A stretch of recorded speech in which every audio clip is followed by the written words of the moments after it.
Hello everyone, welcome to a new video. I know it's been quite a while since I've posted a video on my channel, like a regular vlog type video, and it's been for a reason. I don't know if you watched my previous upload. If you're an English speaker, you were probably quite confused, but it was a trailer for a game that I've created for the town here. And it is going to be taking place September 17th. It's for Heritage Month, and it is a fantasy treasure hunt type game. And of course, to create a game like this, it required time and effort and patience and a whole bunch of skills that I needed to find within me. And luckily, I am married to a gamer and a D&D game master. So he and I created the story of the game together, and it's been quite a lot of fun. But there have been a lot of pieces to creating this game. And so I thought I would create a series of videos on how this game was created. So let me give you a little bit of a rundown of how they're going to be divided. There's a development of the game, finding which elements I need to create the story of the game. There's the creation of a story for the game. Then there are all the physical pieces of the game and the enigmas and such, and the artwork. So I hope you enjoy this series. And now let's go back in time to me sitting down at my desk, trying to figure out where to start. Don't forget to subscribe if you are new to my channel, and I'll see you at the end of this video.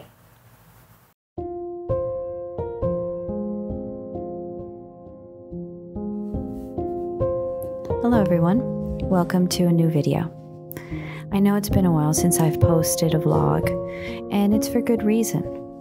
I have been very busy, knees deep into a project that I couldn't really talk about until I was completely done with it.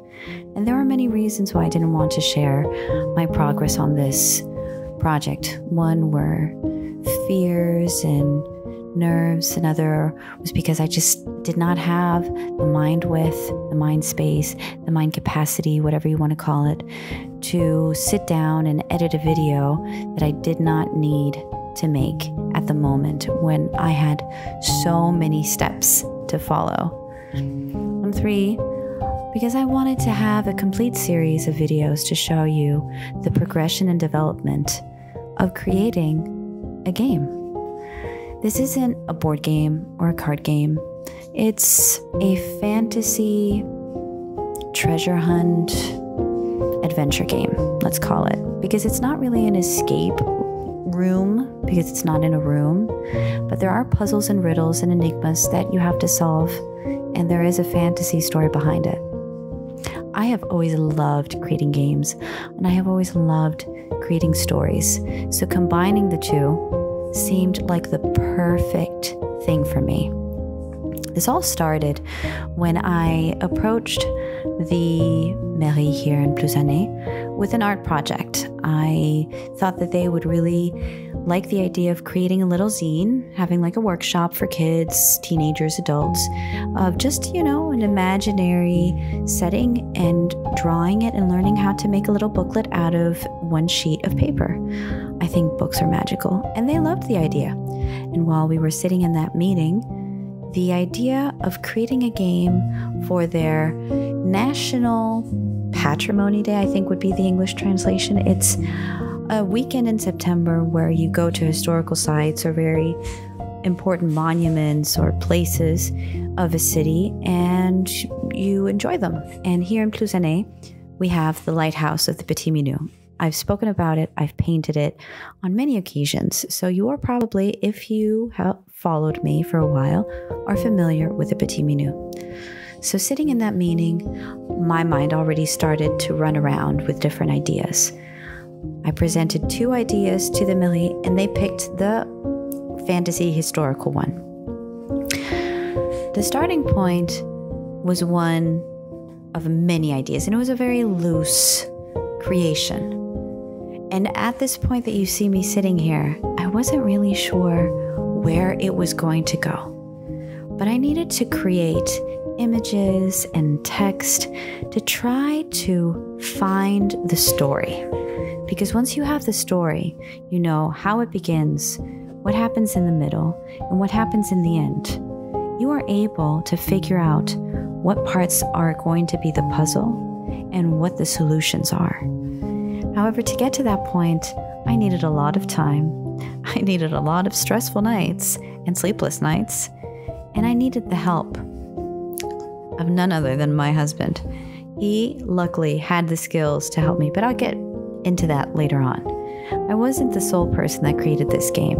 I had a lot of help from a lot of people, and I am very grateful that I am surrounded by such a wonderful group of individuals that without hesitation, they would look over things, they would help me translate things, they would give me feedback, they would give me ideas, they would test things out. I am so grateful to all of them. But here, right where I'm sitting at my old dining room table, it's wobbly and broken, and down in my studio, now covered with ink splotches and acrylic paint and glue. It's well lived, this table. I sat down with my quill and a pot of black ink, Herbine black ink, my favorite, and decided to write a font that would help me get into the time frame, into the feel, and into the atmosphere of which I wanted to create this game. I knew that the elements at this point had to be revolving around the lighthouse, some mystery about the lighthouse. I know that the guardians had to play an important role, but that role would change throughout time. I don't want to give too much away in this video, and today's video is a bit shorter of me just playing around in my sketchbook, which I have to keep on reiterating. It is so important to play in your sketchbook. Anything that you might think is nonsense could lead to a wonderful masterpiece, a wonderful story. So just play. There's so much that I created for this game that I will show you later that I never used, but it was an essential point in creating the final version of the game. Alright guys, so in the next video I will be showing you how we created this guy right here. I'll see you in the next video.